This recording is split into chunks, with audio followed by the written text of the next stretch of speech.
नमस्कार दोस्तों। आइए बात करते हैं निफ्टी की, बैंक निफ्टी की। आज क्या हुआ मार्केट में, क्यों इतनी ज्यादा सेलिंग आई और कल क्या हो सकता है। उसके बाद हम लोग बात करेंगे चार ऐसे सेलेक्ट स्टॉक्स की जिसमें कल बहुत तेजी से मूवमेंट आ सकती है, जो आपके शॉर्टलिस्ट में होने जरूरी है। चलिए शुरू करते हैं।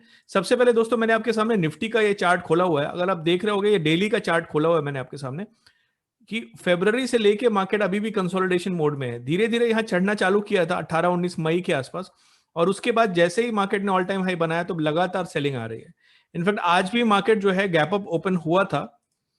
जैसा कि मैंने आपको कल के वीडियो में बताया था कि मार्केट बार बार जो है ऑपरेटर्स लोग एक बड़े लोगों को एग्जिट देने की कोशिश करते हैं। मार्केट एक जगह ओपन होता है और वहां पे उसके बाद सेलिंग आना चालू होता है। ऑपरेटर्स जो है वो मार्केट को थोड़ी देर होल्ड करके रखते हैं और उसके बाद पूरा स्टॉक जो है वो रिलीज कर देते हैं। तो एकदम से इसमें सेलिंग आनी चालू होगी। इसको अगर हम लोग अगर 1 मिनट में या 5 मिनट में अगर देखेंगे, ये सामने आपके सामने मैंने आज का 1 मिनट का कैंडल रखा हुआ है। ठीक पहले मिनट से ही इसमें सेलिंग आनी चालू हो गई थी। अगर चूंकि ये थोड़ा अनएक्सपेक्टेड, कल के ड्रॉप डाउन के बाद अनएक्सपेक्टेड गैप अप था, तो अगर आप ये 916 वाला भी मेथड लगाते, मैंने नहीं लगाया लेकिन अगर आप लगाते तो ये वर्क कर सकता था। जिसमें हम करते क्या है, पहली कैंडल अगर रेड है तो उसके बाद पहली 1 मिनट कैंडल के बाद हम लोग सेल करते हैं, और जो डे हाई होता है उससे 5 पॉइंट ऊपर तकरीबन हमारा स्टॉप लॉस हो जाता है। तो ये वर्क करता है, और 1:1 पे आधा बुक कर लेते हैं, उसके बाद हम लोग इसको ट्रेल करते हैं। निफ्टी में ये कर सकते थे। मुझे नहीं लगा था कि ये गैप अप उतना बड़ा है, इसलिए मैंने 916 वाला मेथड नहीं लगाया, क्योंकि अनएक्सपेक्टेड गैप अप बड़ा होना चाहिए तभी हम करते हैं। अभी हम 5 मिनट अगर देखेंगे चार्ट को, तो 5 मिनट चार्ट में आप देखोगे तो लगातार मार्केट जो है लोअर लो बना रहा था निफ्टी में। बीच में एक स्पाइक जरूर आया था और उसके बाद अच्छी खासी सेलिंग आई। तो ये एक 2 दिन से ये चल रहा है तकरीबन। कल भी ऐसा ही हुआ और आज भी ऐसा ही हुआ कि मार्केट ऊपर ओपन होता है और उसके बाद सेलिंग आती है, ऊपर ओपन होता है और सेलिंग आती है। तो जैसे मैंने आपको बताया कि ऑपरेटर लोग ट्राई करते हैं कि बड़े लोगों को एग्जिट दे दिए, और सिंगापुर निफ्टी जो बहुत ही कम लिक्विड है उसको रिग करके ट्राई करते हैं वो लोग कि ऊपर ले जाएंगे तो सेंटीमेंट चेंज हो जाएगा थोड़ी देर के लिए, 15-20 मिनट के लिए, और उसके बाद सेलिंग आती है। कल का आप पूछोगे तो मुझे लगता है कल मंथली एक्सपायरी भी है, और ऐसे में मार्केट फिर से इसी रेंज में रहेगा या गैप अप ओपनिंग देगा। 15,730 15,735 के आसपास की ओपनिंग होनी चाहिए।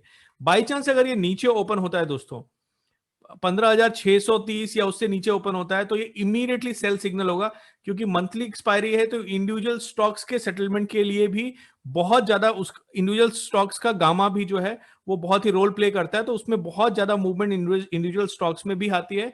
और अगर ये नीचे ओपन होता है तो आप इमीडिएटली सेल कर सकते हो 5 मिनट वेट करके, और अपोजिट साइड का जो डे हाई होगा वो आपका स्टॉप लॉस हो जाएगा।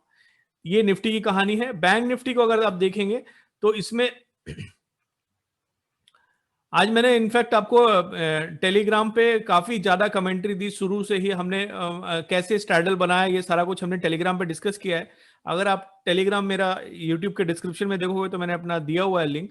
920 पे हमने इसका स्ट्रैडल क्रिएट किया, इसलिए क्रिएट किया क्योंकि मार्केट ऊपर ओपन हुआ था और उसके बाद जो है ऊपर के साइड में बिल्कुल भी फॉलो थ्रू नहीं आया, और सेकेंड कैंडल आते आते कैंडल बहुत छोटी हो गई थी। शुरू में दोस्तों 9:15 से लेके 9:35 9:40 तक डीके बहुत फास्ट होता है, खासकर वेडनेसडे को और थर्सडे को। अगर आप डीके देखना चाहते हो, ये मैंने स्ट्रैडल खोला हुआ है जो स्ट्रैडल हमने क्रिएट किया था, तो आप देखोगे शुरू में जो है बहुत तेज डीके हुआ है। That was the rational of creating at 920। बहुत लोगों ने मुझे कमेंट में पूछा, इसलिए बता रहा हूं कि 920 पे हमने क्यों क्रिएट किया। और उसके बाद जैसा कि किसी भी दिन आप देखोगे ना, तो एटीएम स्ट्रैडल जो होता है वो नीचे जाएगा तो एवरी आवर एवरी 2 आवर वो कितना डीके देगा, उसकी उसकी एक डिफाइंड, आप कह सकते हो एक लिमिट जैसी होती है। लिमिट कहना तो नहीं एक, लेकिन एक ट्रेंड होता है। तो जब हमें पहले ही 15-20 मिनट में अच्छा डीके मिल गया तो हम उस स्ट्रैडल से बाहर निकल आए, और लगातार मार्केट में सेलिंग आ रही थी और फिर से कोई लोअर लेवल पे बाई कर रहा था। आप देखोगे ये लेवल पे बार बार बाइंग आ रही थी। साथ में ये एटीआर जो है, जो मैंने आपको टेलीग्राम पे हाईलाइट किया, वो एटीआर बार बार लो जा रहा था। छोटे छोटे स्पाइक्स आए थे लेकिन एटीआर लो जा रहा था। ये मैंने जो एक वर्टिकल लाइन बनाई है, यहां पर मैंने आपको बताया कि एक बहुत बड़ा स्पाइक आ सकता है, क्योंकि ATR one of the lowest पहुंच गया था।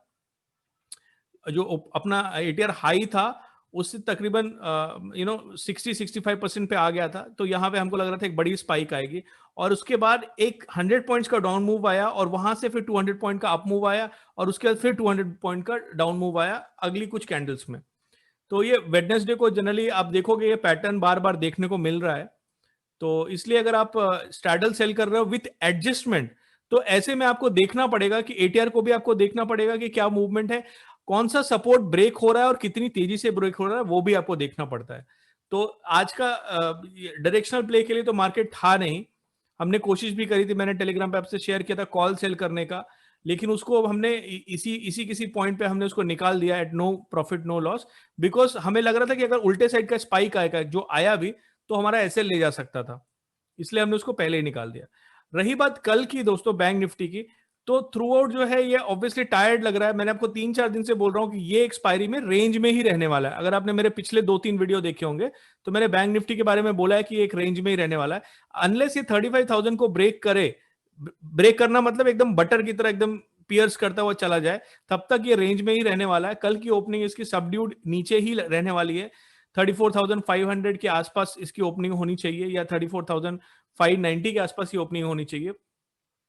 और अगर ये नीचे ओपन होता है दोस्तों, तो पहली अपॉर्चुनिटी जो आएगी वो सेल अपॉर्चुनिटी आएगी, और फिर नीचे के लेवल पे 34,275 या 270 के आसपास आपको बाई करने के लिए अच्छा लेवल रहेगा। और इसमें आप 2 ATR यानी कि 100 पॉइंट्स का एसएल लेके आप बाई कर सकते हो। बाई द डिप मार्केट ही रहने वाला है कल भी बैंक निफ्टी की अगर बात करें तो।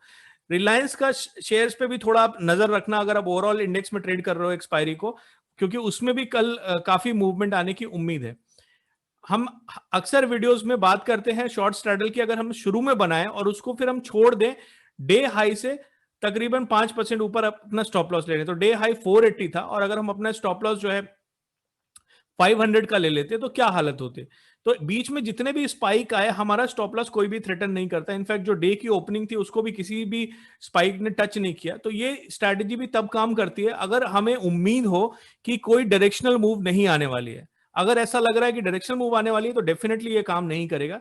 तो ये स्ट्रैटेजी भी जो मैं आपको पिछले 20-25 वीडियो से हर डेली वीडियो में इसका एक एग्जांपल देने की कोशिश करता हूं और आपको सिखाता हूं, तो ये स्ट्रैटेजी भी आज वर्क करती, जिसमें आप स्ट्रैडल बनाते हो और कंबाइंड एसएल जो होता है वो आप एक अज्यूम कर लेते हो, और वो जब तक ब्रीच नहीं होता तब तक आप स्ट्रैडल को बिना किसी एडजस्टमेंट के कैरी करते हो। तो इसको अगर आप एंड ऑफ डे ले जाते तो आपका 370 तक जाता, और आपने स्टार्ट किया होता कुछ 440-460 पे, तो थोड़ा सा आपको गेन होता है स्ट्रैडल में।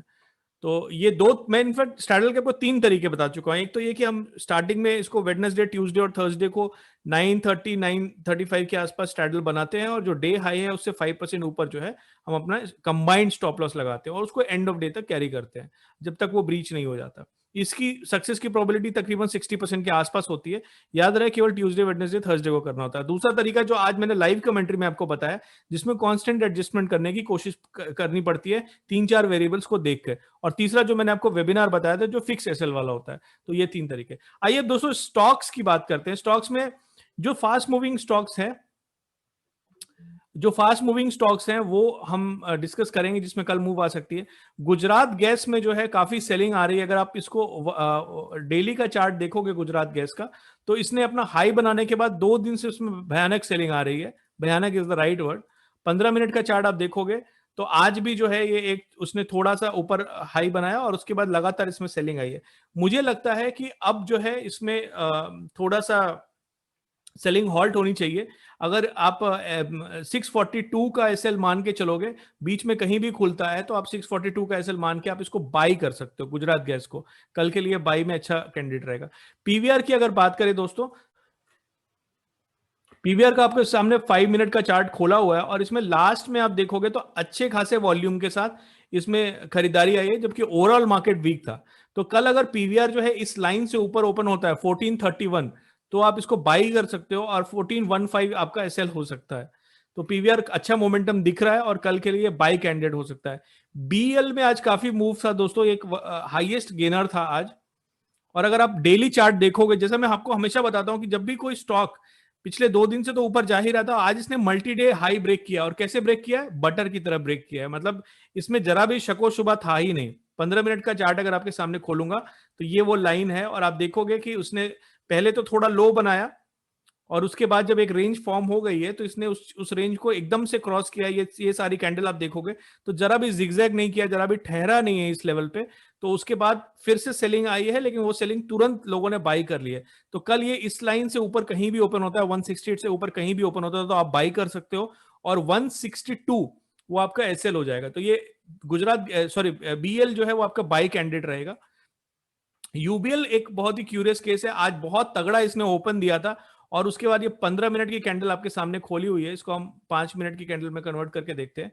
तो आप देखोगे कि पहली बहुत बड़ी कैंडल बनी, मतलब जैसे ही ओपन हुआ, इसको बोलते हैं मिस प्राइसिंग हुई है। इसमें ओपन जो हुआ है उसमें मिस प्राइसिंग हुई है और पहली 2-3 कैंडल आप देखोगे तो कैसे बिल्कुल अचानक से सेलिंग आनी चालू हुई है और उसका सेलिंग थमी नहीं है। तो यूबीएल एक ऐसा स्टॉक है जो काफी ज्यादा इसमें सेलिंग आई है और मुझे लगता है कि ये सेलिंग अभी कंटिन्यू रहने वाली है। नीचे के लेवल पे 1335 तक जा सकता है। अगर ये 1420 से नीचे कहीं भी ओपन होता है तो आप बाई कर सकते हो और आपका 1441 जो है वो आपका स्टॉप लॉस हो जाएगा। दोस्तों ये आज की स्टोरी थी स्टॉक्स की और इंडेक्स की। वीडियो देखने के लिए बहुत बहुत धन्यवाद। हाँ, लाइक और सब्सक्राइब किए बिना जाना नहीं।